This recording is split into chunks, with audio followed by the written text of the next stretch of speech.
बिस्मिल्लाहिर्रहमानिर्रहीम। अस्सलाम वालेकुम। मैं हूँ मोहम्मद अकरम कोसो।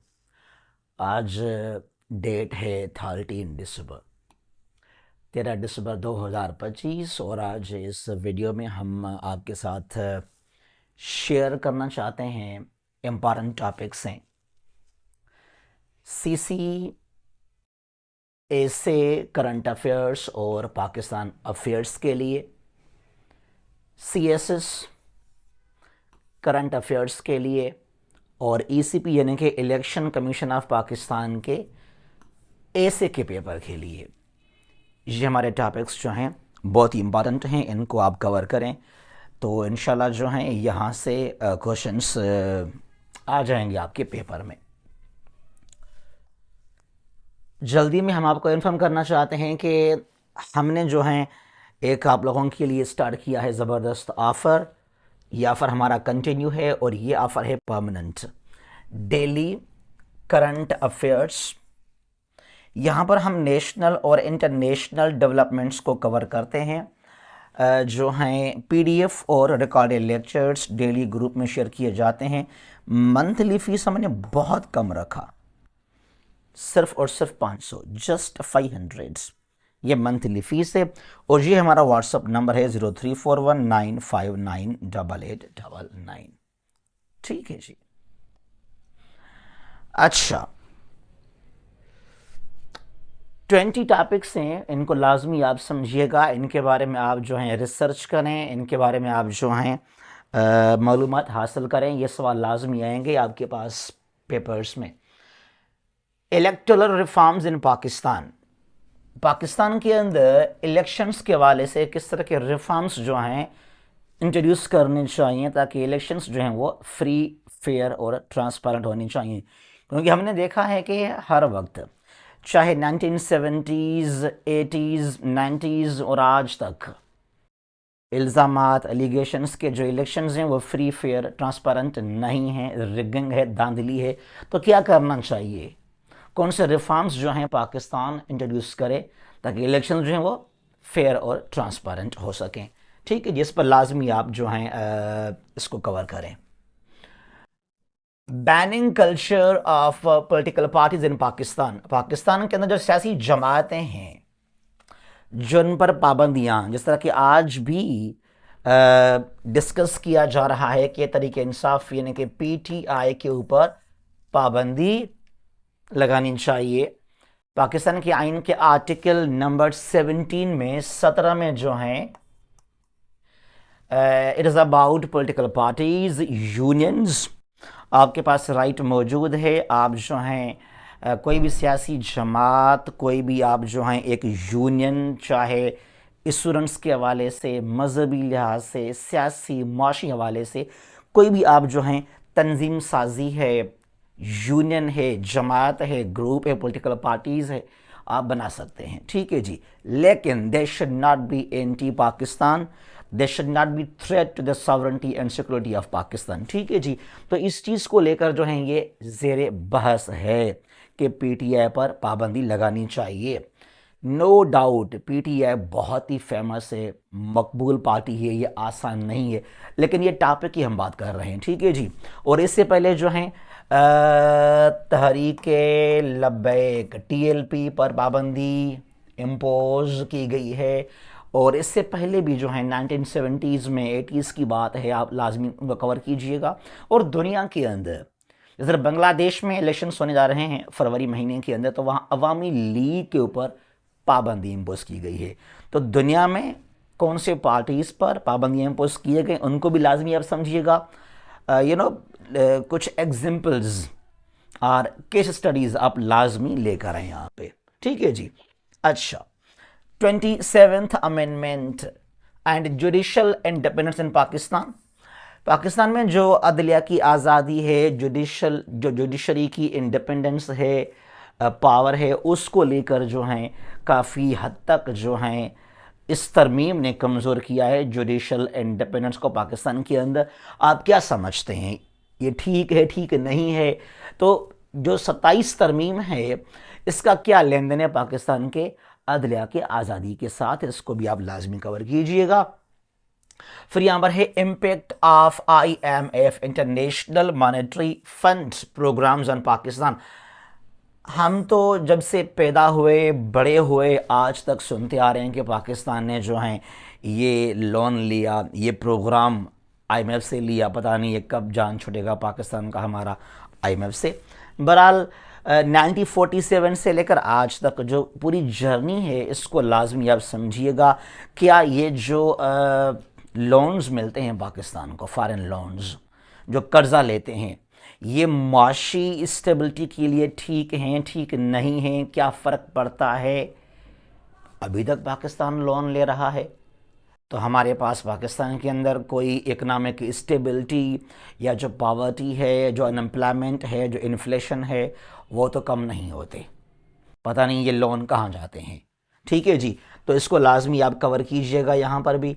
ठीक है, should new provinces be created, जो आजकल डिमांड हो रहा है मज़ीद नए सूबों का।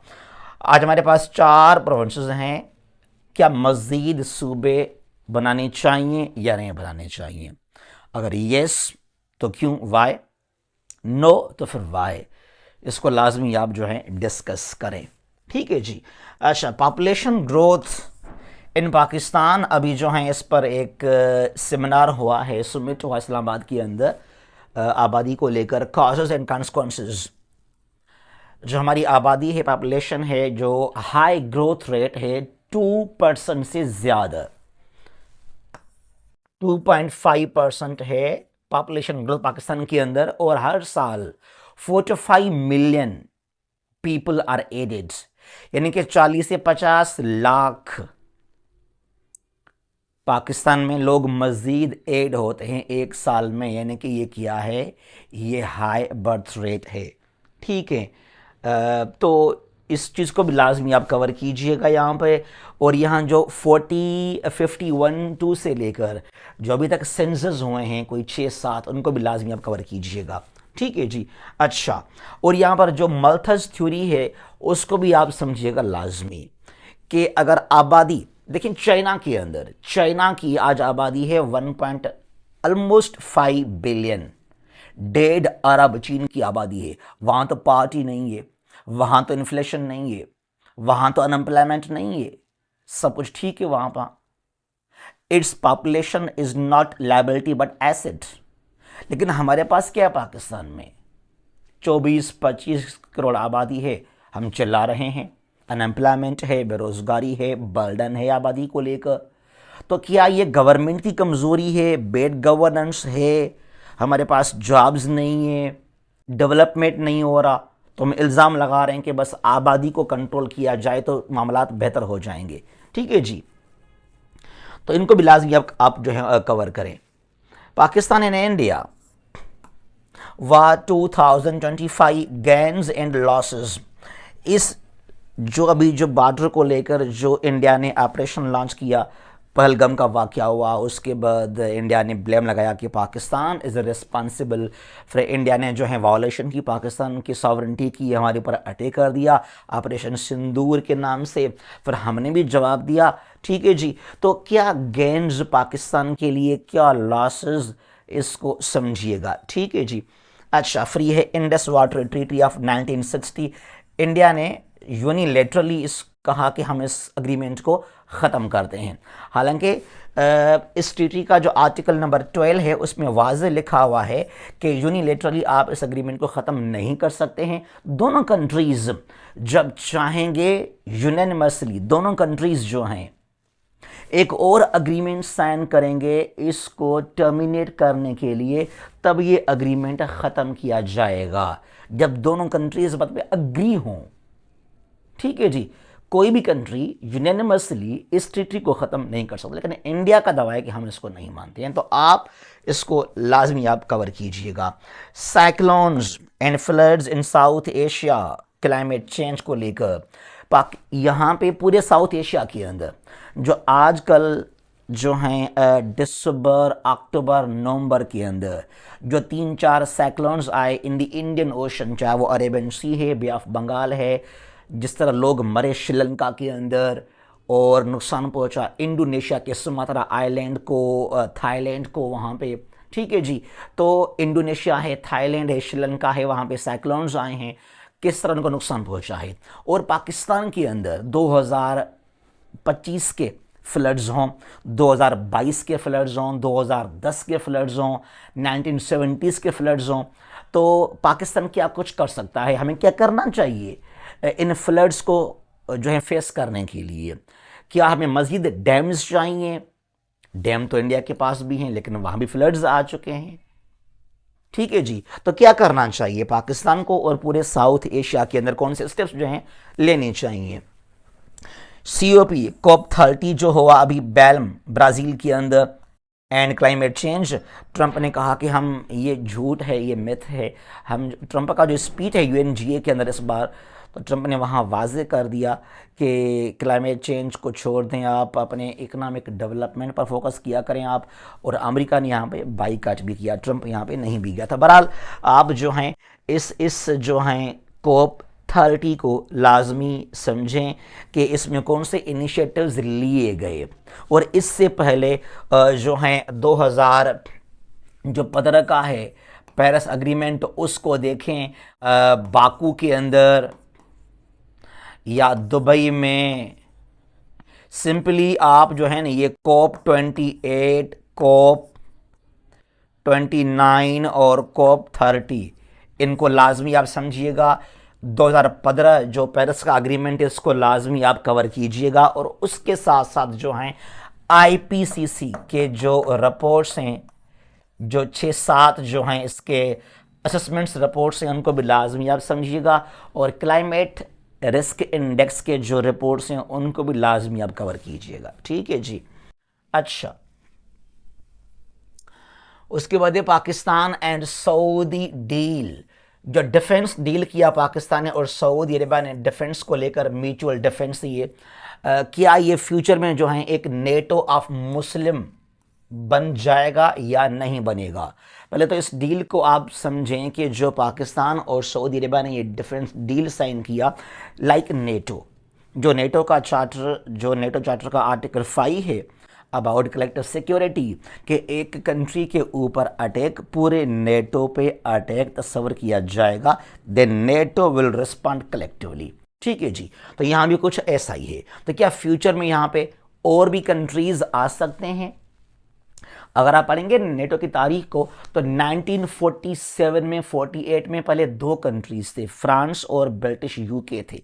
फिर यहाँ 3 और आ गए, जो हैं बेल्जियम, नेदरलैंड्स और लग्जमबर्ग। फिर 5 हुए। फिर बाद में जो है वो आगे कुछ और कंट्रीज यहाँ पे आते गए, कुछ इस तरह। ठीक है जी। तो क्या यहाँ मज़ीद और भी कंट्रीज जो हैं आ सकते हैं, इस डिफेंस डील का हिस्सा बन सकते हैं, जो फ्यूचर में मुस्लिम दुनिया के लिए एक नेटो की तरह एक डिफेंस पैक्ट बन सकता है या नहीं बन सकता है? ठीक है जी। अच्छा, द UNGAAT जो अभी इस बार हुआ 25 के अंदर, United Nations success, failure and remedies, UN ने क्या किया 45 से लेकर 2025 तक, क्या कामयाबियां हैं, नाकामियां हैं, और क्या रिफॉर्म्स, क्या तब्दीलियां होनी चाहिए UN को और भी स्ट्रांग पावरफुल बनाने के लिए। ठीक है जी। Middle East crisis, causes, consequences, Middle East में आपको बहुत सारे इश्यूज मिलेंगे। मिडल ईस्ट में फ़लस्तीन और इज़राइल जो कि मेन इशू है, उसके अलावा Israel Lebanon, Israel Syria, Israel Yemen, Israel Iran, इन सब को लाजमी आप कवर करें। ठीक है जी। अच्छा, ट्रंप 20 पॉइंट गज़ा पीस प्लान, जो ट्रंप ने 20 नुकाती गज़ा प्लान दिया है, और वहाँ से जो है उसके बस पर अमल हो रहा है या नहीं हो रहा, और जो है फोर्स, डिफेंस फोर्स बनने जा रहा है। ठीक है जी। और बोर्ड ऑफ पीस जिसको ट्रंप लीड करेगा, तो इसको किस तरह आप देखते हैं? क्या गज़ा के अंदर लॉन्ग टर्म के लिए वाकई ये पीस को मेंटेन कर पाएगा, और फ्यूचर के अंदर कोई इजरायली अग्रेशन या अग्रेसिवनेस नहीं होगा, गज़ा के ऊपर एक और हमला नहीं होगा, और फ्यूचर में जो है क्या एक खुद मुख्तियार आज़ाद फ़लस्तीनी स्टेट बन पाएगा या नहीं बन पाएगा? तो ये क्या ये एक टेम्पररी जो है एक फिनोमेना है या मैकेनिज्म है, या लॉन्ग टर्म के लिए भी इफेक्ट साबित ये प्लान हो सकता है? इस पर भी आप लाजमी डिस्कस करें। और यहाँ पर यह है Abraham accords, expansion and impact. जो ट्रंप यूएस अमेरिका और जो है इज़राइल, यूएई और जो है बहरीन ने 2020 की बात है अब्राहम अकॉर्ड साइन किया। तो उस वक्त जो है यूएई ने और बहरीन ने तस्लीम किया इज़राइल को, और फिर सूडान आ गया, मोराको आ गया, अभी जो कज़ाकिस्तान है उसने कहा हम दोबारा जो हैं क्लोज होना चाहते हैं विथ इज़राइल। ठीक है जी। और ये यानी कि एक्सपांशन हो रहा है अब्राहम अकॉर्ड्स का। जो बाकी कंट्रीज़ है मुस्लिम दुनिया के अंदर, हो सकता है फ्यूचर में यहाँ पे सऊदी अरेबिया भी आ जाए या कुछ और भी इसमें कंट्रीज़ ऐड हो जाएं, तो इस पर भी आप लाजमी इसको समझिएगा आप। ठीक है जी। अच्छा, rules in African countries. Africa के अंदर तकरीबन कोई आज 7-8 कंट्रीज़ में वहाँ पे मार्शल लॉज हैं, मिलिट्री रूल्स हैं। ठीक है जी। तो उनको भी आप जो है लाजमी समझिएगा। और वहाँ पर है अफ्रीकन यूनियन AU, तो उसका क्या वहाँ पे किरदार है। बुर्किना फासो है, माली है, नाइजीर, सूडान के अंदर और भी कंट्रीज़ वहाँ पर हैं। ठीक है जी। Sudan crisis, SAF versus RSF। ठीक है जी। तो इस पर मेरा एक लेक्चर भी है, उसको सुन लीजिएगा, या कहीं और से आपके पास अगर कोई सोर्स है तो वहाँ से कवर कीजिएगा। ये 2003 में हुआ था डारफोर वार। ठीक है जी। Also known as Land Cruiser war. ये अलग बात है, ये एक रीज़न भी हो सकता है। जो अभी यहाँ जंग चल रहा है, जो अभी जंग चल रहा है, इनके बीच में ये शुरुआत 2023 अप्रैल का महीना है, तो वहाँ से इसको अभी तक लाजमी आप कवर कीजिएगा। फिर यहाँ पर है ट्रंप इमिग्रेशन पॉलिसीज़। ट्रंप ने बार बार तनकीद किया जो यूरोपियन कंट्रीज़ हैं, UK है, इटली, जर्मनी, फ्रांस है, तो उनके जो पॉलिसीज़ हैं वो ठीक नहीं है, और इसके लिए वहाँ पर इलीगली लोग रहते हैं। ठीक है। और ट्रंप ने काफ़ी जो है स्ट्रिक्ट एक्शन भी लिया है, डिपोर्ट किया लोगों को वहाँ से उठा कर पहले। ठीक है जी। और अभी वीज़ा को लेकर काफ़ी जो है वो एक्शन लिया ट्रंप ने। Trump tariffs impact on global trade and economy.